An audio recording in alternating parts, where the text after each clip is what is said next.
गुजरात की गल करनी है क्योंकि देश के प्रधानमंत्री कहते भी असी गुजरात मॉडल सारे देश 'च लागू करना है। गुजरात के किसानों की दरमियाने खास करके किसानों की क्योंकि 2-2.5-5 एकड़ वाले जो किसान होंगे ने उन्होंने इस वेले हालत की है, असलीयत हालत की है। ਜ਼ਮੀਨ ਲੈਣ ਤੋਂ ਬਾਅਦ ਜੋ ਰਜਿਸਟਰੀ ਹੋ ਗਈ ਸਾਰਾ ਕੁਝ ਹੋ ਗਿਆ ਸਾਡਾ। ਸਭ ਤੋਂ ਵੱਡਾ ਝਟਕਾ ਤਾਂ ਲੱਗਿਆ ਜਦੋਂ ਉਹਨਾਂ ਨੇ ਸਾਡਾ ਇੰਤਕਾਲ ਨਹੀਂ ਕੀਤਾ ਤੇ ਇਸ ਦਾ ਪੁੱਛਣ ਤੋਂ ਬਾਅਦ ਜਵਾਬ ਮਿਲਿਆ ਜੀ ਤੁਸੀਂ ਤਾਂ ਬਾਹਰੀ ਲੋਕ ਹੋ। ਉੱਥੇ ਜਦੋਂ ਅਸੀਂ ਮੰਡੀਆਂ ਦੀ ਗੱਲ ਕਰੋ ਤਾਂ 5-4 ਮੰਡੀਆਂ ਹੈਗੀਆਂ ਜ਼ਰੂਰ ਨੇ, ਏਡੇ ਵੱਡੇ ਏਰੀਏ 'ਚ ਸਿਰਫ 5-4 ਮੰਡੀਆਂ ਨੇ ਔਰ ਉਹਨਾਂ 'ਚ ਵੀ ਕੋਈ ਜਿਹੜੀ ਕਣਕ ਦੀ ਜਾਂ ਨਰਮੇ ਦੀ ਖਰੀਦ ਨਹੀਂ ਹੁੰਦੀ। ਸਾਰੀ ਖਰੀਦ ਜਿਹੜੀ ਹੈ 99% ਉਹ ਪ੍ਰਾਈਵੇਟ ਵਪਾਰੀ ਆ ਕੇ ਖਰੀਦਦਾ ਹੈ ਔਰ ਉਹ ਆਉਣੇ ਪੌਣੇ ਦਾਮਾਂ ਵਿੱਚ ਲੈ ਕੇ ਜਾਂਦਾ ਹੈ। ਜਿਵੇਂ ਸਾਡੀ ਕਣਕ ਦੀ ਮੈਂ ਤੁਹਾਨੂੰ ਐਗਜ਼ਾਮਪਲ ਦਵਾਂ, ਹੁਣ ਤਾਂ ਸਾਡੇ ਮਤਲਬ ਇੰਨੇ ਜ਼ਿਆਦਾ ਹਾਲਾਤ ਖਰਾਬ, ਮੈਂ 2-3 ਸਾਲ ਹੋ ਗਏ ਖੇਤੀ ਛੱਡ ਦਿੱਤੀ ਹੈ। ਜ਼ਮੀਨ ਤੇ ਮੇਰੇ ਕਿੱਕਰਾਂ ਤੇ ਘਾਹ ਉੱਗ ਗਿਆ ਆ ਕਿ ਮੈਂ ਡੀਜ਼ਲ ਇੱਥੇ ਨਾਲੋਂ 4 ਤੋਂ 5 ਰੁਪਏ ਲੀਟਰ ਮਹਿੰਗਾ ਹੈ, ਜਦ ਕਿ ਕੋਸਟ ਜਿਹੜੀ ਆ ਉੱਥੇ 4 ਰੁਪਏ ਲੀਟਰ ਘੱਟ ਹੈ ਟਰਾਂਸਪੋਰਟ ਕਰਕੇ, ਕੋਈ ਰਿਫਾਈਨਰੀਆਂ ਗੁਜਰਾਤ ਦੇ ਵਿੱਚ ਨੇ ਤੇ 8 ਰੁਪਏ ਲੀਟਰ ਉੱਥੇ ਡੀਜ਼ਲ ਸਮਝ ਲਓ ਮਹਿੰਗਾ ਦਿੰਦੇ ਆ। ਤੇ ਬਾਕੀ ਚੀਜ਼ਾਂ ਜਿਵੇਂ ਕਹਿ ਲਓ ਬਿਜਲੀ ਹੋ ਗਈ ਖੇਤੀਬਾੜੀ ਵਾਲੀ ਪੰਜਾਬ 'ਚ ਫ੍ਰੀ ਹੈ ਔਰ ਉੱਥੇ ਬਹੁਤ ਵੱਡੇ ਬਿੱਲ ਆਉਂਦੇ ਆ ਔਰ ਕਿਸਾਨਾਂ ਤੋਂ ਭਰਿਆ ਨਹੀਂ ਜਾਂਦੇ ਔਰ ਉਹਨੂੰ ਕੈਂਸਲ ਕਰ ਦਿੱਤਾ ਜਾਂਦਾ ਕਨੈਕਸ਼ਨ ਕਿਸਾਨ। 3000 ਕਿੱਲਿਆਂ ਦਾ ਅਡਾਨੀ ਦਾ ਪਲਾਂਟ ਲੱਗਿਆ ਹੋਇਆ ਸੋਲਰ, ਜਿਹੜਾ ਮੋਦੀ ਜੀ ਕਹਿੰਦਾ ਨਾ ਮੈਂ ਗਊ ਰਕਸ਼ਕ ਹਾਂ, ਉਹ ਪਿੰਡਾਂ ਦੀ ਜਿਹੜੀ ਗਊ ਚਰਾਨ ਜ਼ਮੀਨ ਹੁੰਦੀ ਹੈ, ਸ਼ਾਮਲਾਟ ਹੁੰਦੀ ਹੈ, ਉਹ ਫ੍ਰੀ ਕੌਡੀਆਂ ਦੇ ਭਾਅ ਮੋਦੀ ਨੇ ਚੱਕ ਕੇ 3000 ਕਿੱਲਾ ਅਡਾਨੀ ਨੂੰ ਦੇਤਾ। ਇਦਾਂ ਉਹਨੇ ਹਰ ਤਹਿਸੀਲ 'ਚ ਕੀਤਾ ਹੋਇਆ। ਇੱਕ ਦਿਨ ਅਚਾਨਕ ਪਤਾ ਨਹੀਂ ਉਹਨਾਂ ਦੇ ਮਨ 'ਚ ਕੀ ਆਇਆ, ਕੀ ਸਿੱਖਾਂ ਤੋਂ ਉਹਨਾਂ ਨੂੰ ਕੀ ਖੁੰਦਕ ਮੱਚੀ ਉਹ ਮੀਟਿੰਗ ਦੇ ਵਿੱਚੋਂ। ਉਸ ਦਿਨ ਤੋਂ ਬਾਅਦ ਮੋਦੀ ਨੇ ਮੀਟਿੰਗ ਹੀ ਕਰਨੀ ਬੰਦ ਕਰਤੀ। ਫਿਰ 2014 ਆ ਗਿਆ, ਅਸੀਂ ਬਥੇਰਾ ਰੌਲਾ ਪਾਇਆ, ਉਹ ਫੇਰ ਜਿੱਤ ਗਏ। ਉਦੋਂ ਤੋਂ ਬਾਅਦ ਨਾ ਤਾਂ ਉਹਨਾਂ ਸਿੱਖਾਂ ਨਾਲ ਕੋਈ ਮੀਟਿੰਗ ਕੀਤੀ, ਉਹਨਾਂ ਨੇ ਕਲੀਅਰ ਕਹਿਤਾ ਕਿ ਮੈਂ ਤੁਹਾਡੇ ਹੱਕ 'ਚ ਕਾਨੂੰਨ ਬਣਾਉਣਾ ਹੀ ਨਹੀਂਗਾ ਜ਼ਮੀਨਾਂ ਵਾਲਾ। रोजाना स्पोक्समैन देख रहे हो तुसी ते इस वक्त असी कुंडली बॉर्डर ते मौजूद हाँ। लगातार तमाम खबरां दिखाउण दी कोशिश कर रहे हैं। एक खेती कानून की अहमियत रखते हैं सरकारां लई, कारपोरेट घराणिਆਂ लई ते इन्हां दा असर दरमियाने ते किसानां ते जिहड़े मजदूरां ते जिहड़ा की होवेगा। इस वक्त असी एक अजिहे शख्स नाल खड़े हाँ जिहड़ा गुजरात तो चेचे तौर ते इत्थे पहुंचिया होया। गुजरात क्योंकि असी गुजरात की गल तां करनी है अज क्योंकि वो सूबा जिथे दे साडे देश के प्रधानमंत्री ने कहते हैं कि किसानों की आमदन दुगनी करनी है, किसानों लई कानून फायदेमंद ने। उन्होंने अपने खिते दे विच जिहड़े किसान ने उन्हां दी की इस वेले हालत हैगी आ वो बखूबी जानते हैं। बाई जी की नाम तुहाडा? मेरा जी हरजिंदर सिंह है जी। हरजिंदर जी गुजरात तो उचेचे तौर पर इत्थे पहुंचे हो, सब तो पहला मैं सवाल यही तुहाडे तो करना चाहांगा कि इत्थे आण के नज़र की आया? ਇੱਥੇ ਆ ਕੇ ਜੀ ਪੂਰਾ ਅਲੌਕਿਕ ਨਜ਼ਾਰਾ ਹੈ। ਇਦਾਂ ਦਾ ਨਜ਼ਾਰਾ ਅਸੀਂ ਤਾਂ ਆਪਣੀ ਜ਼ਿੰਦਗੀ 'ਚ ਦੇਖਿਆ ਨਹੀਂ ਔਰ ਸਭ ਤੋਂ ਵੱਧ ਖੁਸ਼ੀ ਹੈ ਕਿ ਸਾਰੇ ਲੋਕਾਂ ਦਾ ਜਿਹੜਾ ਏਕਾ ਹੋਇਆ ਜਾਤ ਪਾਤ ਤੋਂ ਧਰਮ ਤੋਂ ਉੱਪਰ ਉੱਠ ਕੇ, ਉਹ ਬਹੁਤ ਸ਼ਲਾਘਾਯੋਗ ਹੈ ਜੀ। ਹਾਲਾਂਕਿ ਕੋਸ਼ਿਸ਼ ਕੀਤੀ ਜਾ ਰਹੀ ਕਿ ਸਾਰੇ ਮਸਲੇ ਨੂੰ ਧਾਰਮਿਕ ਰੰਗਤ ਦਿੱਤੀ ਜਾਵੇ ਕਿਉਂਕਿ ਧਾਰਮਿਕ ਰੰਗਤ ਦੇ ਕੇ ਅਕਸਰ ਜਿਹੜੇ ਲੋਕ ਹੁੰਦੇ ਨੇ ਇਦਾਂ ਦੇ ਧਰਨੇ ਨੂੰ ਖਤਮ ਕਰ ਦਿੰਦੇ ਨੇ। ਤੁਸੀਂ ਗੁਜਰਾਤ ਤੋਂ ਆਏ ਹੋ, ਗੁਜਰਾਤ ਦੀ ਗੱਲ ਕਰਨੀ ਹੈ ਕਿਉਂਕਿ ਦੇਸ਼ ਦੇ ਪ੍ਰਧਾਨ ਮੰਤਰੀ ਕਹਿੰਦੇ ਵੀ ਅਸੀਂ ਗੁਜਰਾਤ ਮਾਡਲ ਸਾਰੇ ਦੇਸ਼ 'ਚ ਲਾਗੂ ਕਰਨਾ ਹੈ। ਗੁਜਰਾਤ ਦੇ ਵਿੱਚ ਕਿਸਾਨਾਂ ਦੀ ਦਰਮਿਆਨੇ ਖਾਸ ਕਰਕੇ ਕਿਸਾਨਾਂ ਦੀ ਕਿਉਂਕਿ 2-2.5-5 ਏਕੜ ਵਾਲੇ ਜਿਹੜੇ ਕਿਸਾਨ ਹੁੰਦੇ ਨੇ ਉਹਨਾਂ ਦੀ ਇਸ ਵੇਲੇ ਹਾਲਤ ਕੀ ਆ, ਅਸਲੀਅਤ ਹਾਲਤ ਕੀ ਹੈਗੀ? ਹਾਂਜੀ, ਗੁਜਰਾਤ ਬਾਰੇ ਪਹਿਲਾਂ ਮੈਂ ਤੁਹਾਨੂੰ ਲੈ ਕੇ ਜਾਊਂਗਾ 1965 ਦੇ ਵਿੱਚ।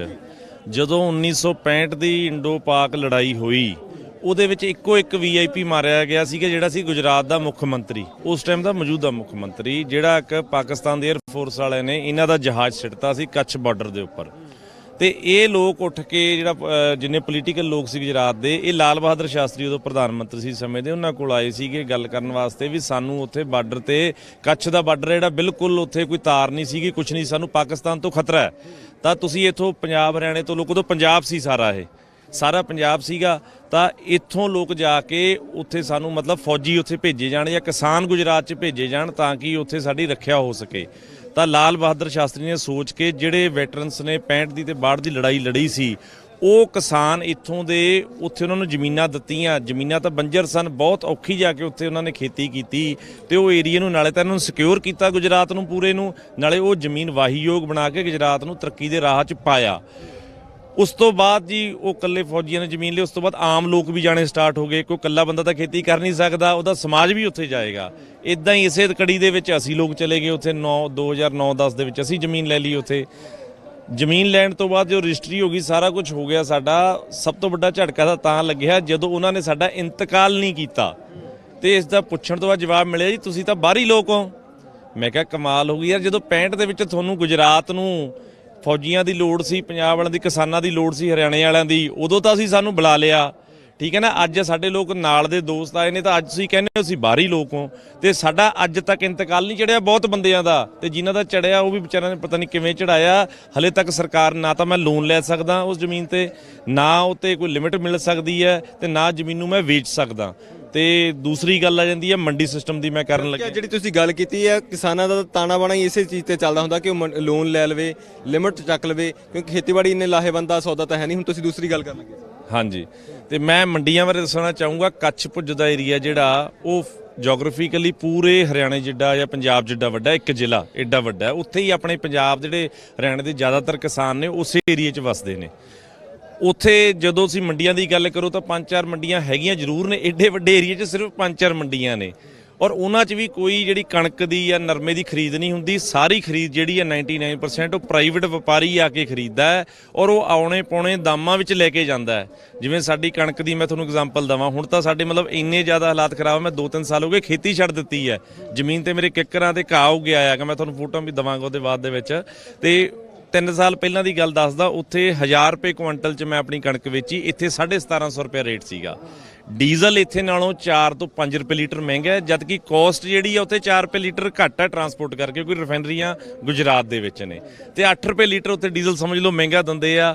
ਤੇ ਬਾਕੀ ਚੀਜ਼ਾਂ ਜਿਵੇਂ ਕਹਿ ਲਓ ਬਿਜਲੀ ਹੋ ਗਈ ਖੇਤੀਬਾੜੀ ਵਾਲੀ ਪੰਜਾਬ 'ਚ ਫ੍ਰੀ ਹੈ, ਔਰ ਉੱਥੇ ਬਹੁਤ ਵੱਡੇ ਬਿੱਲ ਆਉਂਦੇ ਆ, ਔਰ ਕਿਸਾਨਾਂ ਤੋਂ ਭਰਿਆ ਨਹੀਂ ਜਾਂਦੇ, ਔਰ ਉਹਨੂੰ ਕੈਂਸਲ ਕਰ ਦਿੱਤਾ ਜਾਂਦਾ ਕਨੈਕਸ਼ਨ ਕਿਸਾਨ। ਬੜੀ ਹੈਰਾਨੀ ਦੀ ਗੱਲ ਹੈ, ਦੇਸ਼ ਦੇ ਪ੍ਰਧਾਨ ਮੰਤਰੀ ਤਾਂ ਕਹਿੰਦੇ ਗੁਜਰਾਤ ਮਾਡਲ ਲਾਗੂ ਕਰਨਾ, ਫਿਰ ਤਾਂ ਜਿਹੜੇ ਲੋਕ ਨੇ ਜਿਹੜੇ ਥੋੜਾ ਬਹੁਤਾ ਸਾਹ ਲੈਂਦੇ ਨੇ, ਮੈਨੂੰ ਲੱਗਦਾ ਉਹ ਵੀ ਸੰਗੀ ਘੁੱਟ ਲੈਣੀ ਉਹਨਾਂ ਦੀ। ਬਿਲਕੁਲ ਬਿਲਕੁਲ ਜੀ, ਇਸੇ ਕਰਕੇ ਅਸੀਂ ਮਤਲਬ ਰਿਸਕ ਲੈ ਕੇ ਆਪਣੀ ਜਹਾਨ ਤਲੀ ਤੇ ਧਰ ਕੇ ਆਏ ਆ, ਲੋਕਾਂ ਨੂੰ ਦੱਸਣ ਆਏ ਆ, ਤਾਂ ਕਿ ਆਮ ਲੋਕਾਂ ਨੂੰ ਪਤਾ ਲੱਗ ਸਕੇ ਵੀ ਭਾਈ ਉੱਥੇ ਹਾਲਾਤ ਬਹੁਤ ਖਰਾਬ ਨੇ। ਹੁਣ ਤੁਸੀਂ ਬੜੀ ਅਹਿਮ ਗੱਲ ਕੀਤੀ, ਦਰਮਿਆਨੇ ਕਿਸਾਨਾਂ ਦੀ ਤੁਸੀਂ ਗੱਲ ਕਰ ਦਿੱਤੀ। ਉੱਥੇ ਚਾਂਦੀ ਕਿਹਨਾਂ ਲੋਕਾਂ ਦੀ ਹੈ? ਇੱਕ ਤਬਕਾ ਤਾਂ ਹੋਊਗਾ ਨਾ ਫਿਰ ਇਦਾਂ ਦਾ ਵੀ ਕਿਸਾਨ ਤਾਂ ਦਰੜਿਆ ਪਿਆ ਹੈ ਇੱਕ ਹਿਸਾਬ ਦੇ ਨਾਲ, ਕਿਸਾਨ ਦੀ ਹਾਲਤ ਇੰਨੀ ਚੰਗੀ ਨਹੀਂ ਹੈਗੀ, ਕਿਸਾਨ ਨੂੰ ਮੁੱਲ ਵੀ ਸਹੀ ਨਹੀਂ ਮਿਲ ਰਹੇ, ਕਿਸਾਨ ਦੇ ਉੱਪਰ ਲਾਗਤ ਮੁੱਲ ਵੀ ਜ਼ਿਆਦਾ ਉਹਦੀ ਫਸਲ ਦਾ, ਤੇ ਉੱਥੇ ਚਾਂਦੀ ਤਾਂ ਕਿਸੇ ਤਬਕੇ ਦੀ ਹੋਣੀ ਹੈ ਨਾ। ਹਾਂਜੀ, ਗੁਜਰਾਤ ਦੇ ਬਾਰੇ ਮੈਂ ਦੱਸਣਾ ਚਾਹੂੰਗਾ ਵੀ ਉੱਥੇ ਜਿਹੜੇ ਆਮ ਲੋਕ ਨੇ ਉਹ ਤਾਂ ਬਹੁਤ ਸ਼ਾਂਤੀ ਵਾਲੇ ਨੇ, ਉਹ ਤਾਂ ਬਹੁਤ ਮਤਲਬ ਠੀਕ ਨੇ ਲੋਕ, ਸਾਨੂੰ ਰਹਿਣ 'ਚ ਵੈਸੇ ਸੋਸ਼ਲੀ ਕੋਈ ਦਿੱਕਤ ਨਹੀਂ ਹੈਗੀ ਉੱਥੇ, ਪਰ ਦਿੱਕਤ ਹੈਗੀ ਹੈ ਸਰਕਾਰਾਂ ਵੱਲੋਂ। ਤੇ ਆਮ ਜਿਹੜੀ ਤੁਸੀਂ ਗੱਲ ਕੀਤੀ, ਉੱਥੇ ਹੈਗਾ ਵੱਡਾ ਵਪਾਰੀ ਤਬਕਾ, ਜਿਨ੍ਹਾਂ ਦੇ ਕੋਲ 1000 500 ਏਕੜ ਦੇ ਫਾਰਮ ਨੇ। ਈਵਨ ਮੇਰੀ ਆਪਣੀ ਜ਼ਮੀਨ ਦੇ ਕੋਲ 3000 ਕਿੱਲਿਆਂ ਦਾ ਅਡਾਨੀ ਦਾ ਪਲਾਂਟ ਲੱਗਿਆ ਹੋਇਆ ਸੋਲਰ, ਜਿਹੜਾ ਮੋਦੀ ਜੀ ਕਹਿੰਦਾ ਨਾ ਮੈਂ ਗਊ ਰਕਸ਼ਕ ਹਾਂ, ਉਹ ਪਿੰਡਾਂ ਦੀ ਜਿਹੜੀ ਗਊ ਚਰਾਂਦ ਜ਼ਮੀਨ ਹੁੰਦੀ ਹੈ, ਸ਼ਾਮਲਾਟ ਹੁੰਦੀ ਹੈ, ਉਹ ਫ੍ਰੀ ਕੌਡੀਆਂ ਦੇ ਭਾਅ ਮੋਦੀ ਨੇ ਚੱਕ ਕੇ 3000 ਕਿੱਲਾ ਅਡਾਨੀ ਨੂੰ ਦੇਤਾ। ਇਦਾਂ ਉਹਨੇ ਹਰ ਤਹਿਸੀਲ 'ਚ ਕੀਤਾ ਹੋਇਆ ਗੁਜਰਾਤ ਦੇ ਵਿੱਚ, ਵੀ ਜਿਹੜੀ ਜ਼ਮੀਨ ਗਊ ਚਰਾਂਦ ਦੀ ਸੀਗੀ ਉਹ ਅਡਾਨੀ ਉਹਨਾਂ ਨੂੰ ਫ੍ਰੀ ਦੇ ਵਿੱਚ ਭਾਅ ਦਿੱਤੀ ਹੋਈ ਹੈ, ਜਿੱਥੇ ਉਹਨਾਂ ਨੇ ਸੋਲਰ ਪਲਾਂਟ ਵਗੈਰਾ ਲਗਾਏ ਹੋਏ ਨੇ। ਤੇ ਜਿਹੜਾ ਵੱਡਾ ਉੱਥੇ ਵਪਾਰੀ ਤਬਕਾ ਹੈ, ਉਹ ਚਾਹੁੰਦਾ ਮੰਡੀਆਂ ਦਾ ਸਿਸਟਮ ਬਣੇ ਹੀ ਨਾ, ਕਿਉਂਕਿ ਉਹ ਸਾਡੀ ਕਣਕ ਜਿਵੇਂ 1000 ਰੁਪਏ ਲੈ ਲਈ ਤੇ ਉਸੇ ਦਿਨ ਮੈਂ ਗਰੀਬ ਬੰਦੇ ਨੂੰ 2200 ਰੁਪਏ ਕੁਇੰਟਲ ਵੇਚ ਦਿੰਦੇ ਨੇ ਉਹ। ਗੁਜਰਾਤ ਦੀ ਹਕੀਕਤ ਆ, ਜਿਹੜਾ ਮਾਡਲ ਉਹ ਪੂਰੇ ਦੇਸ਼ 'ਚ ਲਾਗੂ ਕਰਨ। ਹਾਂਜੀ, ਉੱਥੇ ਕਿਸਾਨਾਂ ਵਾਸਤੇ ਕੋਈ ਵੀ ਸਹੂਲਤ ਨਹੀਂ ਹੈਗੀ।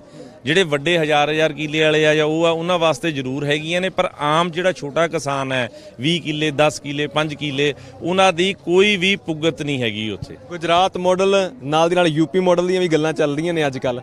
ਤਾਂ ਇਹ ਜਿਹੜੇ ਮਾਡਲ ਜੇ ਪੰਜਾਬ 'ਚ ਲਾਗੂ ਹੋ ਗਏ, ਤੁਸੀਂ ਪੰਜਾਬ ਵੀ ਦੇਖਿਆ, ਪੰਜਾਬ 'ਚੋਂ ਰਹਿ ਕੇ ਬਾਅਦ ਵਿੱਚ ਉੱਧਰ ਗਏ ਆ, ਤਾਂ ਇੱਕ ਉਹ ਵੀ ਖਬਰਾਂ ਸਾਹਮਣੇ ਆਈਆਂ ਸੀ ਉੱਥੇ ਕਿ ਉੱਥੇ ਜਿਹੜੇ ਸਿੱਖ ਆਲਰੇਡੀ ਵਸ ਰਹੇ ਨੇ, ਉਹਨਾਂ ਨੂੰ ਵੀ ਕੱਢਣ ਦੀਆਂ ਕੋਸ਼ਿਸ਼ਾਂ ਲਗਾਤਾਰਤਾ ਦੇ ਵਿੱਚ ਚੱਲ ਰਹੀਆਂ। ਉੱਥੇ ਦੀਆਂ ਸਰਕਾਰਾਂ ਕਿਤੇ ਨਾ ਕਿਤੇ ਕੋਸ਼ਿਸ਼ ਕਰ ਰਹੀਆਂ, ਉਸ ਦੇ ਵੀ ਬਹੁਤ ਸਾਰੇ ਲੋਕ ਜਿਹੜੇ ਨਪੀੜੇ ਹੋਏ ਨੇ, ਉਹਨਾਂ ਦੇ ਨਾਲ ਵੀ ਧੱਕਾ ਹੋ ਰਿਹਾ, ਉਹਦੇ ਬਾਰੇ ਵੀ ਤੁਸੀਂ ਜਾਣਕਾਰੀ ਰੱਖਦੇ ਹੋਵੋਗੇ। ਹਾਂਜੀ, ਉਹ ਜਿਹੜਾ ਕੇਸ ਹੈਗਾ ਜ਼ਮੀਨਾਂ ਦਾ, ਉਹ ਪਹਿਲਾਂ ਉੱਥੇ ਲੋਅਰ ਕੋਰਟਾਂ ਚੱਲਦਾ ਸੀਗਾ। ਉਦੋਂ ਗੁਜਰਾਤ ਦੇ ਮੁੱਖ ਮੰਤਰੀ ਮੋਦੀ ਜੀ ਸੀਗੇ, ਉਹ ਮੋਦੀ ਨੇ ਕਿਹਾ ਸੀਗਾ ਕਿ ਮੈਂ ਤੁਹਾਡਾ ਮਸਲਾ ਹੱਲ ਕਰ ਦੂੰਗਾ, ਤੇ ਸਿੱਖਾਂ ਦੀਆਂ ਮੀਟਿੰਗਾਂ ਵੀ ਹੁੰਦੀਆਂ ਰਹੀਆਂ।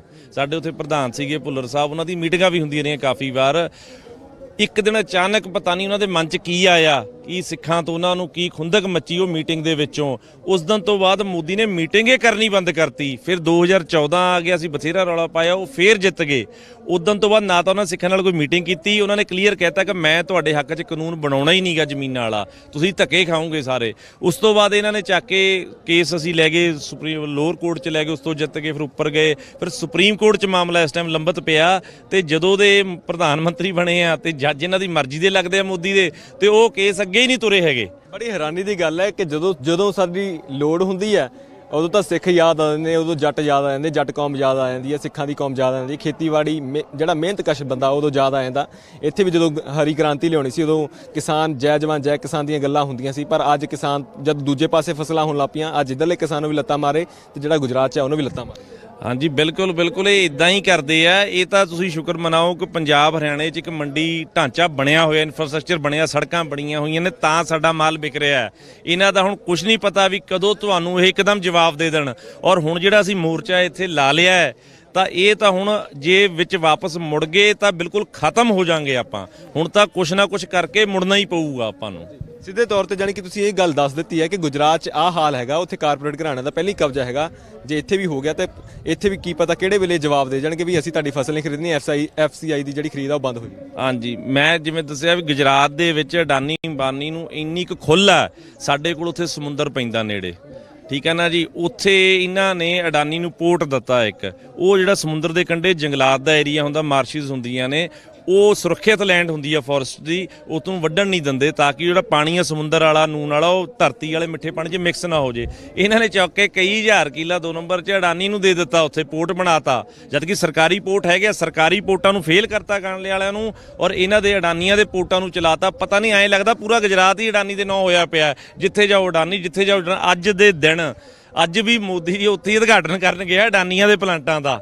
ਹਾਂਜੀ, ਸੋ ਕੁੱਲ ਮਿਲਾ ਕੇ ਇਹ ਸੱਚਾਈ ਹੈ ਜਿਹੜੀ ਕਿਤੇ ਨਾ ਕਿਤੇ ਹਲੇ ਲੋਕਾਂ ਨੂੰ ਸਮਝਣੀ ਪਵੇਗੀ। ਬਹੁਤ ਸਾਰੇ ਲੋਕ ਸਮਝ ਚੁੱਕੇ ਨੇ, ਉਹ ਧਰਨੇ ਦਾ ਹਿੱਸਾ ਬਣ ਚੁੱਕੇ ਨੇ। ਜਿਹੜੇ ਹਾਲੇ ਵੀ ਨਹੀਂ ਸਮਝੇ ਉਹਨਾਂ ਨੂੰ ਇਹ ਵੀਡੀਓ ਦੇਖ ਕੇ ਕਈ ਚੀਜ਼ਾਂ ਸਾਫ਼ ਹੋ ਜਾਣਗੀਆਂ ਕਿ ਕਿਸ ਤਰੀਕੇ ਦੇ ਨਾਲ ਨਿੱਜੀਕਰਨ ਜਿਹੜਾ ਆ ਉਹ ਹਾਵੀ ਹੁੰਦਾ ਜਾ ਰਿਹਾ। ਜਦੋਂ ਇੱਕ ਵਾਰੀ ਨਿੱਜੀਕਰਨ ਜਿਹੜੀ ਇੱਕ ਸੈਕੰਡ ਮੰਡੀ ਦੀ ਗੱਲ ਕੀਤੀ ਜਾ ਰਹੀ ਹੈ, ਪ੍ਰਾਈਵੇਟ ਮੰਡੀ ਸਰਕਾਰੀ ਮੰਡੀਆਂ ਦੇ ਨਾਲ ਖੜੀ ਕਰਨ ਦੀ ਗੱਲ ਕੀਤੀ ਜਾ ਰਹੀ ਹੈ, ਉਸ ਤੋਂ ਬਾਅਦ ਸਰਕਾਰੀ ਮੰਡੀਆਂ ਦਾ ਹਾਲ ਕੀ ਹੋਣਾ, ਭਾਈ ਸਾਹਿਬ ਨੇ ਬੜੇ ਚੰਗੇ ਤਰੀਕੇ ਨਾਲ ਸਮਝਾਤਾ ਕਿ ਜਿਹੜੇ ਸਰਕਾਰੀ ਚੀਜ਼ਾਂ ਸੀਗੀਆਂ, ਕਿਸ ਤਰੀਕੇ ਨਾਲ ਜਿਹੜੇ ਪੋਰਟ ਸੀਗੇ ਉਹ ਨਕਾਰਾ ਕਰ ਦਿੱਤੇ ਗਏ ਆ, ਤੇ ਪ੍ਰਾਈਵੇਟ ਜਿਹੜੇ ਅੰਡਾਨੀਆਂ ਅਬਾਨੀਆਂ ਦੇ ਉੱਥੇ ਪੋਰਟ ਹੈਗੇ ਆ ਉਹ ਕਿਸ ਤਰੀਕੇ ਨਾਲ ਵਿਕਸਿਤ ਹੋ ਰਹੇ ਨੇ। ਤਾਂ ਇਹੀ ਹਾਲ ਆਉਣ ਵਾਲੇ ਦਿਨਾਂ ਦੇ ਵਿੱਚ ਇੱਥੇ ਹੋਵੇਗਾ ਜੇ ਅੱਜ ਇਹ ਲੜਾਈ ਜਿਹੜੀ ਹੈ ਜਿਹਨੂੰ ਜਿੱਤਣ ਦੀ ਕੋਸ਼ਿਸ਼ ਕੀਤੀ ਜਾ ਰਹੀ ਆ ਨਾ ਜਿੱਤੇਗੀ। ਤੁਹਾਡਾ ਇਸ ਬਾਰੇ ਕੀ ਸੋਚਣਾ, ਆਪਣੇ ਕਮੈਂਟ ਸਾਡੇ ਨਾਲ ਜ਼ਰੂਰ ਸਾਂਝੇ ਕਰਿਓ। ਸਹਿਯੋਗੀ ਦੱਸੀ ਦੇ ਨਾਲ Hardeep Singh Bhogal, spokesman TV, Kundli border.